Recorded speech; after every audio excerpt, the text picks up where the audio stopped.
ग्रामपंचायत कार्यालय उंचेगाव बुजुर्ग इथं एक दिवस गावकऱ्यांसोबत ग्राम दरबार हा उपक्रम यशस्वीपणे राबवण्यात आला। हदगाव पंचायत समितीचे गटविकास अधिकारी दशरथ आडेराघो यांच्या मार्गदर्शनाखाली जिल्हा परिषदेच्या मुख्य कार्यकारी अधिकारी मेघना कावळी यांच्या आदेशाने हा उपक्रम राबवण्यात आला। यावेळी तालुका स्तरावरील सर्व शासकीय कार्यालयातील अधिकारी आणि कर्मचाऱ्यांनी उपस्थित राहून उंचेगाव ग्रामस्थांच्या समस्या ऐकत विविध शासकीय योजनांची माहिती दिली।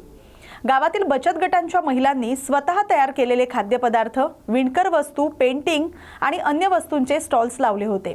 यावेळी हदगाव पंचायत समितीचे गटविकास अधिकारी दशरथ आडेराघो यांनी उपस्थित ग्रामस्थांना स्वच्छतेचे महत्त्व पटवून दिलं।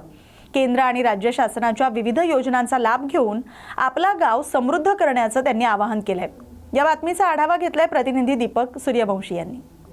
आज दिनांक 21 जानेवारी 2026 निमित्त जिल्हा परिषद नांदेड मार्फत शासन आणि मुख्यमंत्री समृद्ध पंचायत राज अभियानांतर्गत ग्राम दरबार आयोजित करण्यात आला होता। त्यामध्ये महसूल म्हणजे तहसील हदगाव, कृषी विभाग, बांधकाम विभाग, आरोग्य विभाग या सर्व विभागाचे कर्मचारी येथे उपस्थित राहून त्यांनी त्यांच्या विभागामार्फत राबविण्यात येणाऱ्या योजना त्यांची गावकऱ्यांना माहिती दिली। गावकऱ्यांचाही त्या कार्यक्रमाला पूर्णतः प्रतिसाद राहिला। आज ग्राम दरबार या निमित्ताने सर्व शासकीय कर्मचारी, गावातले जनता या ठिकाणी जमले होते। खूप समाधानी गावातले लोक झाले आणि आम्ही गावात वेगवेगळ्या योजना राबवितो। आम्ही जिल्हा परिषद शाळेसाठी पटसंख्या वाढविण्यासाठी आमच्या ग्रामपंचायतनं 1 वर्षाची कर्माफी ही योजना राबविली आणि शासनाच्या वतीनं हे कर वसुली या माध्यमातून आम्ही जवळपास 10-15 लाख रुपये आमच्या उंचेगाव इथून वसूल झाले आणि ग्रामपंचायतच्या स्तरावर आम्ही वेगवेगळे रस्ते, नाल्या, अंडरग्राऊंड ड्रेनेज हे असे खूप कामं ग्रामपंचायत स्तरावर केले। आज दिनांक 21/1/2026 महाराष्ट्र राज्याच्या पंचायत राज विभागामार्फत जो काही अभियान राबवण्यात येत आहे ते आपल्या नांदेड जिल्हा परिषदांतर्गत आमच्या उंचेगाव ग्रामपंचायतनं सुद्धा आज या अभियानाची सुरुवात झाली। या अभियानासाठी प्रमुख पाहुणे म्हणून या हदगाव तालुक्याच्या पंचायत समितीचे BDO आडेराघो साहेब व पवार साहेब आणि विभागाच्या प्रत्येक विभागाचे कर्मचारी या कार्यक्रमासाठी उपस्थित होते। हा कार्यक्रम राबवण्याचा उद्देश ग्रामीण भागातील लोकांच्या अडीअडचणी सुटाव्या आणि ग्रामीण भागातील लोकांना सुखसोयी मिळाव्या आणि लोक सक्षम आणि आर्थिक बाजू जी आहे लोकांची ती सुधारावी या उद्देशाने एक कार्यक्रम ठेवला होता। आमचे BDO साहेब आडेराव यांनी आमच्या गावातील महिला बचत गटाच्या माध्यमातून बरेचसे काही स्टॉल लावण्यात आले होते, त्याचंसुद्धा या ठिकाणी पाहणी केली आणि प्रशासना केली। तसंच आमच्या गावाची कुमारी प्राप्ती देशमुख हिनेसुद्धा आपल्या पेंटिंगच्या माध्यमातून हातानं रेखाटलेली चित्र आमचा गाव आज गावकऱ्यासाठी एक दिवस या कार्यक्रमाचा लॉगो या ठिकाणी तयार केला आणि माणसाच्या जन्माची सुरुवात या संसार जीवनामध्ये होत असते, त्याचंसुद्धा तुळशीच्या लग्नापासून ते पूर्ण संसाराचं जे काही चित्र रेखाटण्यात आलं ते एक अतिशय उत्कृष्ट कार्यक्रम या ठिकाणी राबवण्यात आला। आणि विशेषतः म्हणजे आमच्या ग्रामीण भागातल्या समस्या सोडवण्यासाठी प्रत्येक कर्मचाऱ्याला ज्याच्या विभागानुसार या ठिकाणच्या समस्या आणि कार्य आणि कर्तव्ये काय आहेत ते या ठिकाणी समजून सांगितलं। त्याबद्दल सर्वांचा आम्ही गावकऱ्याच्या वतीनं आभार मानतो आणि पत्रकार बंधूसुद्धा या ठिकाणी मोठ्या संख्येनं आमचे पंजाबराव देशमुख सूर्यवंशी, कोरा देशमुख, अमोलजी सूर्यवंशी चक्रीकर आणि चौसाहेब हदगाव यांचीसुद्धा या ठिकाणी उपस्थित होते। पुणे जिल्ह्यातील बारामती तालुक्यात कृषी विज्ञान केंद्र बारामती यांच्या वतीनं 17 ते 24 जानेवारी दरम्यान कृषी प्रदर्शन आयोजित करण्यात आले। यात आपण सहभाग घेण्याचे आवाहन कृषी विज्ञान केंद्राकडून करण्यात आले। आधुनिक शेती, ड्रोन पद्धत, आधुनिक तंत्रज्ञान यांचे स्टॉल्स या ठिकाणी पाहायला मिळतात। यातील प्रमुख वैशिष्ट्य म्हणजे आधुनिक प्रकारची शेती। यामध्ये आपणास लाल रंगाची केळी पाहायला मिळतात, 21 फूट उंचीचा ऊस, भरघोस उत्पन्न देणारा मका, नवीन संशोधित कारले, हिरवी मिरची, टोमॅटो यांच्या विविध जाती पाहायला मिळतात। शेळी पालनामध्ये आपण आजपर्यंत 60 ते 70 किलो पर्यंतचा बोकड पाहत होतो, पण या ठिकाणी चक्क 100 किलो पर्यंत वजनाचा बोकड पाहू शकतो। कमी खर्चात अधिक उत्पादन हा या प्रदर्शनाचा उद्देश आहे। या बातमीचा आढावा घेतलाय प्रतिनिधी शांताराम शिंदे यांनी। भंडाऱ्यातील लाखादूर तालुक्यामध्ये येत असलेल्या मौजा जैतपूर येथील गट क्रमांक 887 या जागेवर कुरण अशी नोंद आहे। या जागेमधून मरेगाव ते खोलमारा मुख्य डांबरीकरण रस्ता जातो। या रस्त्यालगत गावातील नागरिक मेलेली जनावरं उघड्यावर फेकत असल्यामुळे मेलेल्या जनावरांचा उग्र वास सभोवताली पसरतो। त्यामुळे नागरिकांच्या आरोग्यालाही धोका निर्माण होतो। मेलेली जनावरं मरेगाव ते खोलमारा या मुख्य डांबरीकरण रस्त्याच्या कडेला फेकल्यामुळे या मृत जनावरांचा मांस खाण्यासाठी बेवारस कुत्री रात्रंदिवस बसलेली असतात। उघड्यावर फेकलेल्या जनावरांचा मांस खाल्ल्यानंतर पिसाळलेले कुत्रे रस्त्यावरून ये-जा करणाऱ्या शाळकरी मुलांवर झडप घालतात। यापूर्वी अशा 5-6 घटना घडल्यात। तहसीलदार यांनी उघड्यावर जनावरं फेकू नयेत असे आदेश देऊन सुद्धा त्यांच्या आदेशाची अंमलबजावणी होताना दिसत नाही। त्यामुळे चिकना येथील गावचे तंटामुक्त समितीचे अध्यक्ष मंगेश दहिवले आणि चिकना येथील नागरिकांनी दोषींवर कारवाई करण्याची मागणी केली आहे। या बातमीचा आढावा घेतलाय आमचे प्रतिनिधी प्रकाश नागतोडे यांनी। मंगेश दहिवले, मी मागील 9 वर्षापासून चिकना ग्रामपंचायत तंटामुक्ती अध्यक्ष म्हणून कार्यरत आहे। मागील 5 वर्षाच्या आधीपासून माझी लढाई ह्या गोष्टीसाठी सतत चालू होती आणि त्या प्रित्यर्थ मी कलेक्टर, आपल्या जिल्ह्याचे SP, आपले CO, BDO, police station Digori यांना सर्वांना पत्रव्यवहार केलं। त्याच्यातून मला तहसीलदार सर, माननीय तहसीलदार सर लाखांदूर यांनी हमीपत्र दिलं होतं की ग्रामपंचायत जैतपूरकडून असा कुठलाही याच्यानंतर प्रकार झाल्यास ग्रामपंचायतवर कारवाई करू आणि जे कोणी असे उघड्यावर जनावरे फेकतात त्यांच्यावर आपण गुन्हा दाखल करू।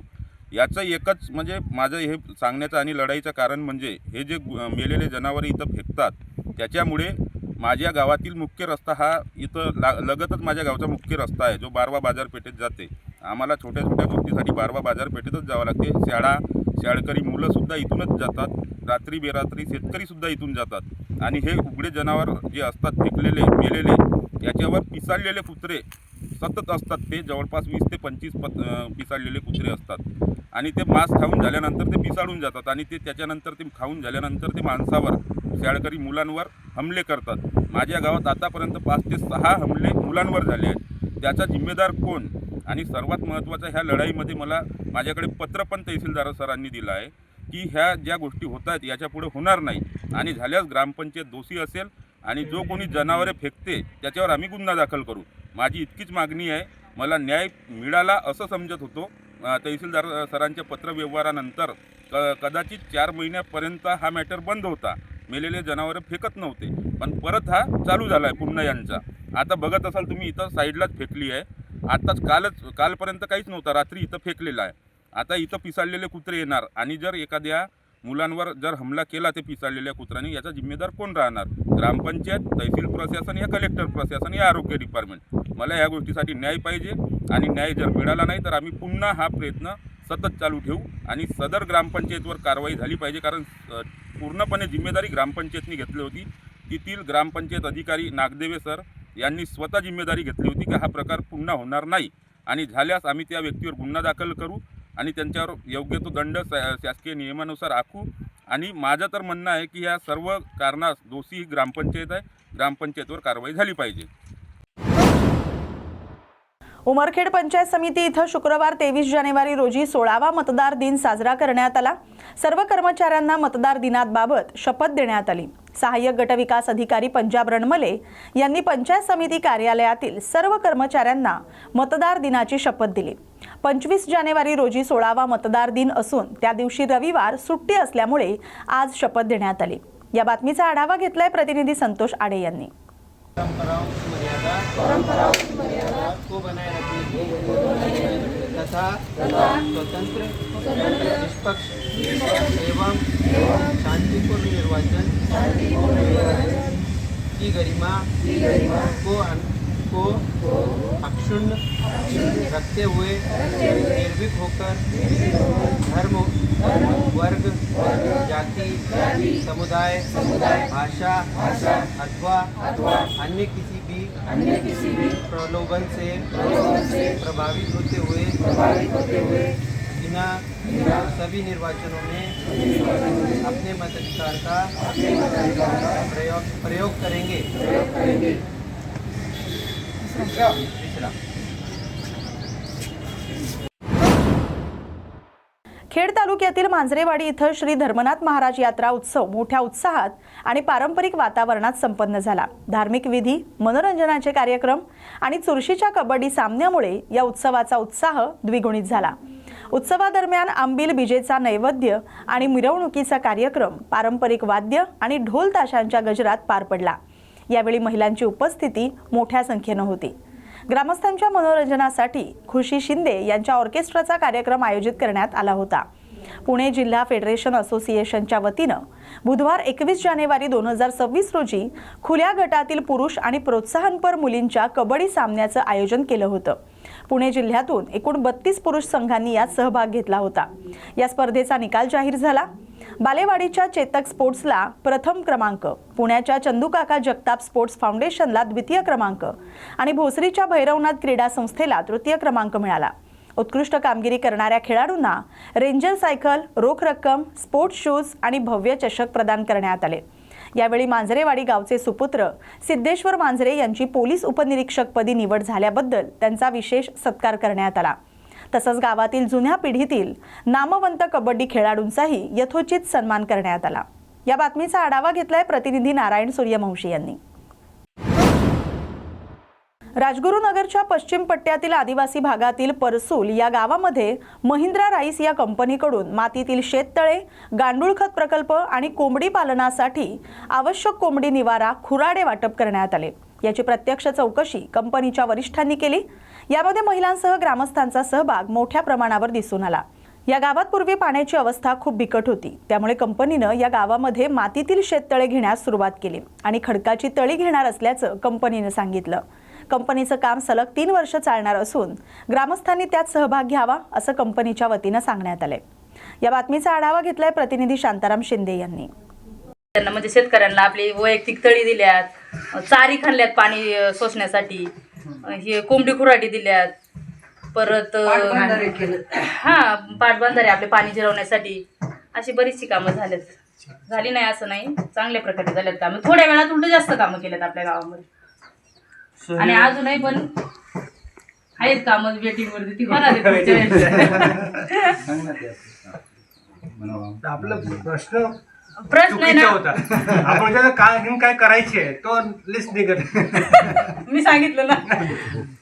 माझी अशी गावच्या वतीने मागणी होती की तुम्ही हे पाण्याचं आपल्याला समजा हे तळ्याचं काम एवढं मोठं करून दिलेलं आहे, आता त्याचा पाण्याचा साठा होणार, विहिरीचं पाणी आमचं पावसाळ्याच्या वेळेस दूषित होतं, मग त्याच्यासाठी आम्हाला आहे ना आमच्या ह्या गावच्या पाणी आम्ही पिण्यासाठी भरून ह्या टाकीवरून, तर त्याला फिल्टरची एक मागणी होती।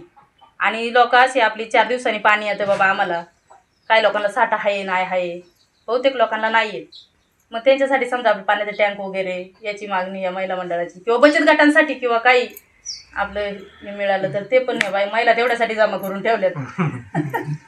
सगळं आपल्याला दिसतंय, फक्त काय होतं की आपण हे मोकळं ठेवू शकत नाही, कारण याच्यामध्ये पाणी जास्त स्टोरेज राहणारच नाही। आता तुम्ही पण पाहिले, पाऊस झाला की 2 दिवस फुल पाऊस झाला की 1 दिवस ते भरणार, पण दुसऱ्या दिवशी पाऊस कमी झाला की लगेच पूर्ण स्टेप खाली घालतो। तर त्यासाठी आमचा एक मुद्दा होता की आपण जास्तीत जास्त स्टोरेजसाठी आम्हाला मदत केली तर आम्ही पुढच्या वेळेस फळबागावर आमच्या गावाचं सगळ्यात जास्त भर, बाकी ते जर झालं तर आमच्याकडे थोडंफार म्हणजे 10-20% आता आहेत फळबागांच्या जागा, तर आपल्याकडून असं सहकार्य होत राहिलं पाण्यात आणि पाण्याचा मुद्दा जर सुटला तर 100% आम्ही फळबागा अगदी सक्सेस करणार। म्हणजे गाळठा तयार करतो, काय करायचे नेमकं काय प्रश्न आहे ना, काय प्रश्न सोडू शकतो। आता एक उदाहरण देतो, मुलाचे लग्न पहिलं करते का आपण शिक्षण पहिलं करते? शिक्षण तर आता शिक्षणावर फोकस करतोय, म्हणजे आता पाणीवर आपण फोकस करू. हो नंतर एक ते प्रश्न सुटला, हा नंतर आपण आणखीन जो वेगवेगळे प्रश्न तेवर जाऊ. म्हणजे एक प्रोसेस असते, एक गती असते आणि एक लेवलवर असतं. आमचे सगळे मान्य तुम्ही सांगता आम्हाला महिला मंडळासाठी करायचे, बचत गटासाठी करायचे, नक्की करू आपण. पण एकदा आम्हाला पण तो विश्वास येऊ दे. तुम्ही आणि वॉटरशेडचं काम करताय म्हणजे तुमच्याकडे आत्ता जोडली झाली. आम्हाला पण तो बघायला लागेल इकडचे लोक आहे ते जे आपण स्ट्रक्चर केले, जे साठा आपण वाढतो पाहिजे त्याचे काय फायदा करून घेते. जर मला वाटतं हा ते लोकांना ते महत्त्व माहिती पडले आणि ते ह्याचा वापर करून त्यांची इल्डला काय म्हणतो आपण उत्पन्न वाढवते की नाही, त्यामध्ये फायदा होते. उत्पन्न वाढले नंतर तुम्ही तुमच्या मुलांना शाळेत पाठवता. नंतर उत्पन्न वाढल्यामध्ये तुमची इन्कम किती वाढली आणि त्या इन्कममधून आपण कसं स्वतः बचत करतो काय तरी काम करणार, पण मी त्या जे इन्कम झाली त्यांची त्यामध्ये आपण काय सहभाग घेऊन काय नवीन करू शकतो, तो आपली एक सायकल होणार आहे. भंडारा माईल लिमिटेडद्वारा अनुकंप योजनेमध्ये बदल करून मृत कर्मचाऱ्यांच्या मुलांवर तसंच मेडिकली अनफिट कर्मचारी आणि त्यांच्या परिवारासोबत अन्याय होत असल्याचा आरोप करण्यात आलाय. भाजप भंडारा उपजिल्हा प्रमुख आणि सीता सावंगीचे सरपंच प्रकाश धिकोडी यांनी जिल्हाधिकाऱ्यांना या संदर्भात निवेदन दिले. या अन्यायकारक निर्णयामुळे शेकडो परिवारांचं जीवन संकटात आलं असून प्रशासनानं तात्काळ हस्तक्षेप करून माईल प्रशासनाद्वारे 1 जानेवारीपासून लागू केलेला बदल हा अमानवीय, अन्यायपूर्ण आणि सामाजिक न्यायाच्या मूळ सिद्धांताविरुद्ध आहे. सेवा काळात कोणत्याही कारणानं मृत्यू झाल्यास अनुकंपा तत्वावर नियुक्तीपासून वंचित करणं हे सरासर चुकीचं असून सामान्य मृत्यू आणि दुर्घटना जन्य मृत्यू असा भेदभाव करणं अन्यायकारक आहे असं या निवेदनात म्हटलं आहे. जिल्हाधिकाऱ्यांनी या गंभीर प्रकरणाकडे लक्ष देऊन माईल प्रशासनाकडून स्पष्टीकरण घेऊन पीडित कर्मचाऱ्यांच्या परिवाराला न्याय द्यावा अशी मागणी निवेदनातून करण्यात आली. येत्या 30 दिवसात निर्णय न झाल्यास हजारो कर्मचारी आणि त्यांचे परिवार 15 फेब्रुवारी 2026 पासून माईल कार्यालय सीता सावंगीच्या समोर आमरण उपोषण आणि तीव्र निषेध आंदोलन करणार असा इशारा प्रकाश धिकोडी यांनी दिलाय. या बातमीचा आढावा घेतलाय आमचे प्रतिनिधी प्रकाश नागतोडे यांनी.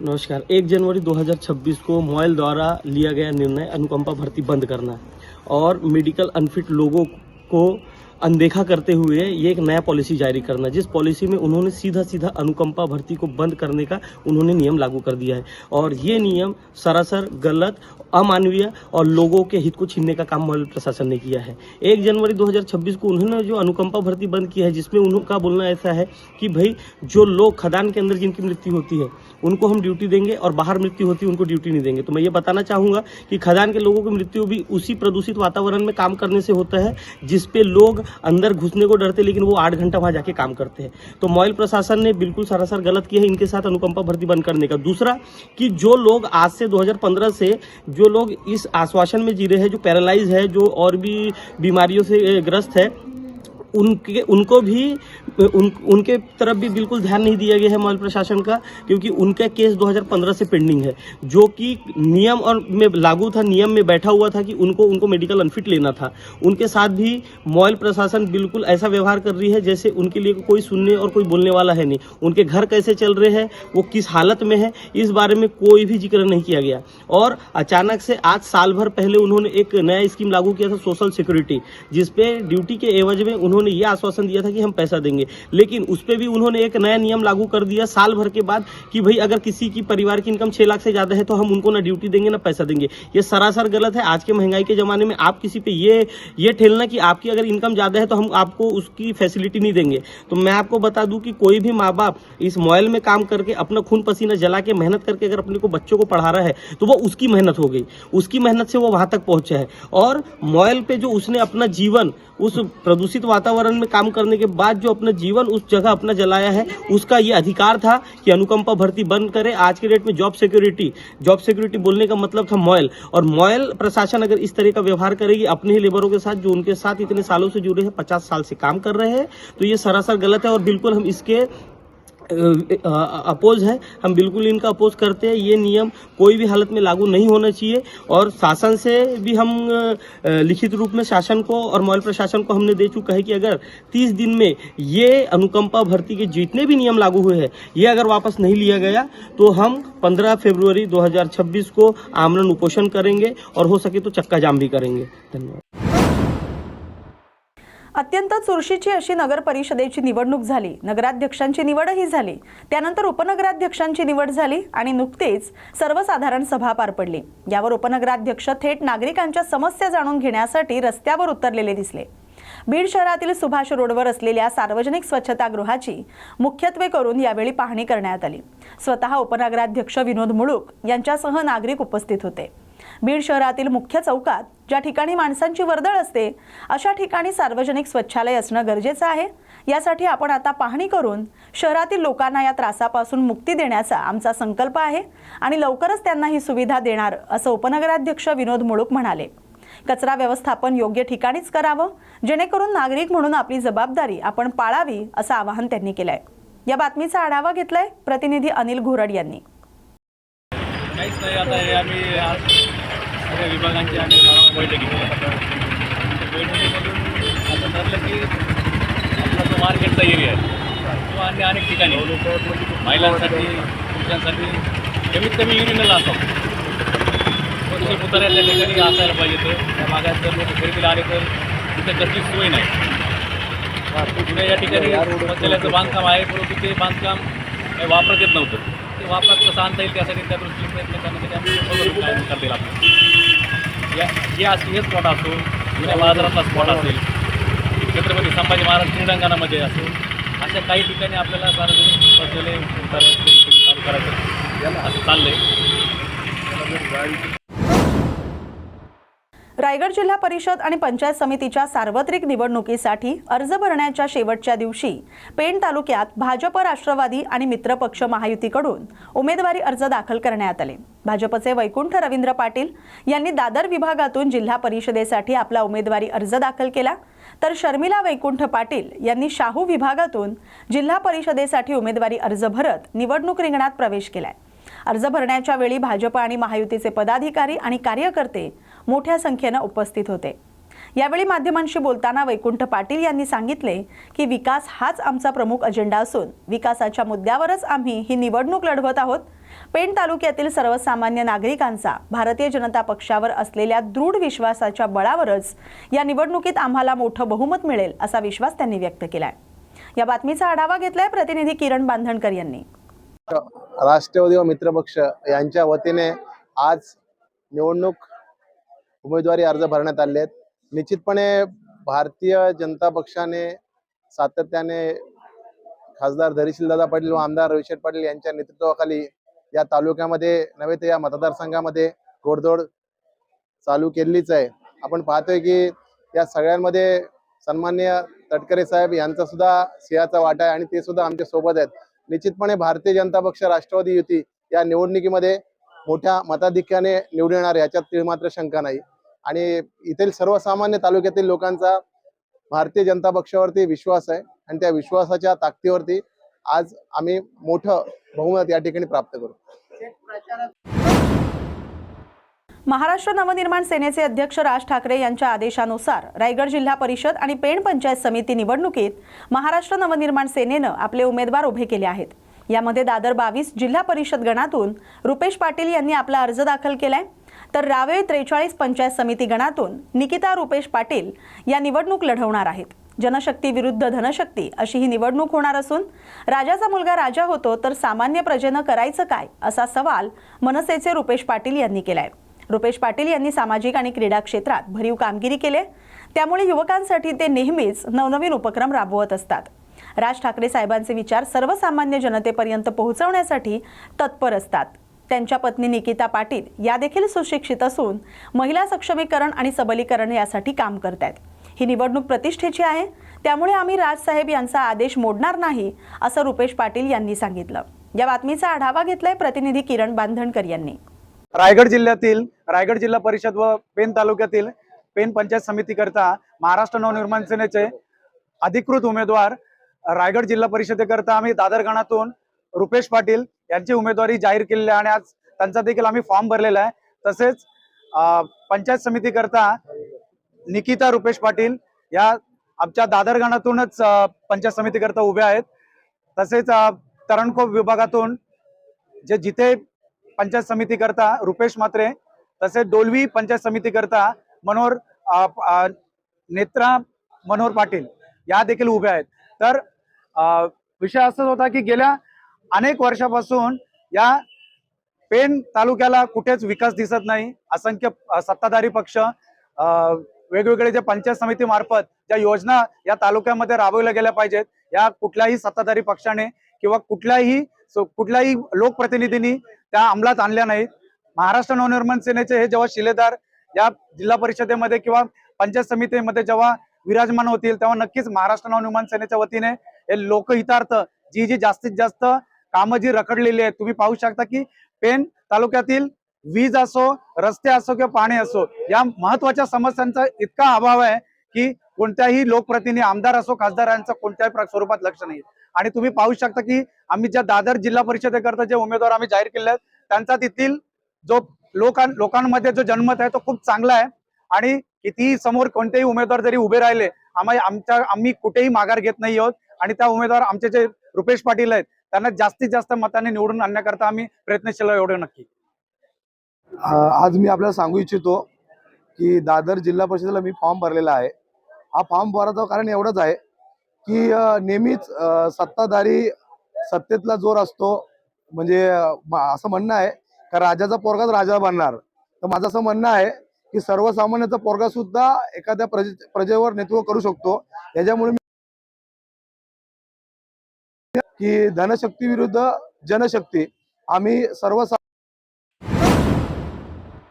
हदगाव नगर परिषदेच्या शिवसेना पक्षाच्या लोकनियुक्त नगराध्यक्षा रोहिणी वानखेडे आणि नवनिर्वाचित नगरसेविका यांच्या संयुक्त विद्यमाने हदगाव नगर परिषदेच्या प्रांगणात मकर संक्रांतीनिमित्त शहरातील महिलांसाठी हळदी कुंकू आणि वाण वाटपाचा कार्यक्रम आयोजित करण्यात आला होता. शहरातील महिलांनी या कार्यक्रमाला मोठ्या प्रमाणात उपस्थिती दर्शवत उत्स्फूर्त प्रतिसाद दिला.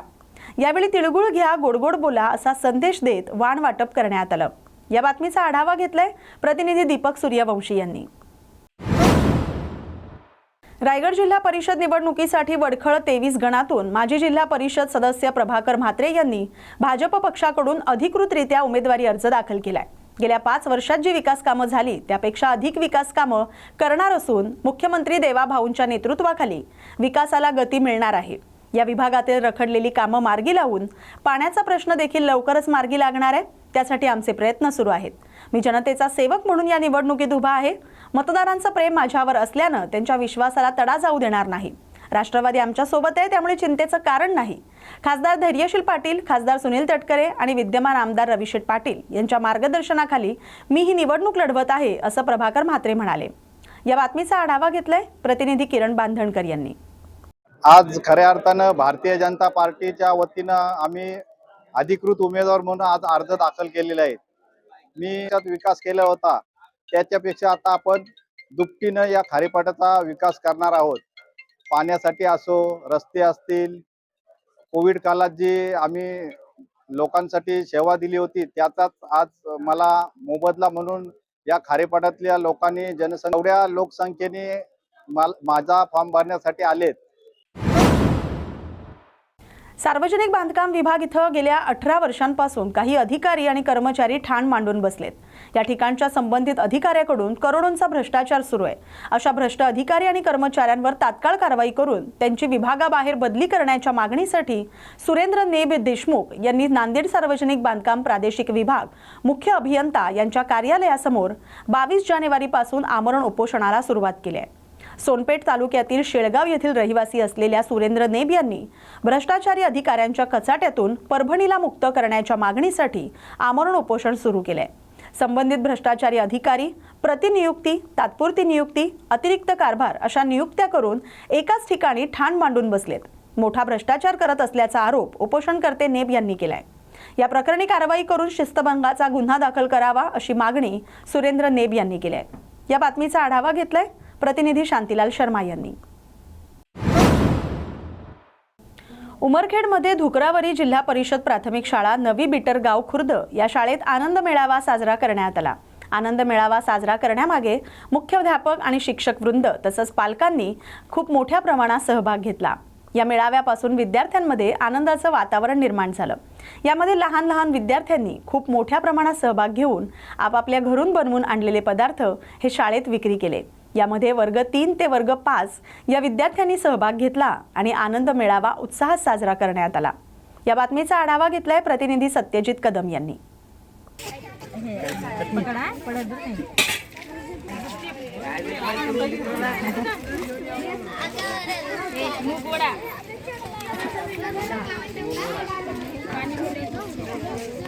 या बातमीसोबतच बातमी महाराष्ट्राची मध्ये वेळ झाल्या तर इथेच थांबण्याची. अशाच महत्त्वाच्या बातम्यांसाठी पाहत राहा न्यूज मराठी 24/7. नवा भारत नवा विचार.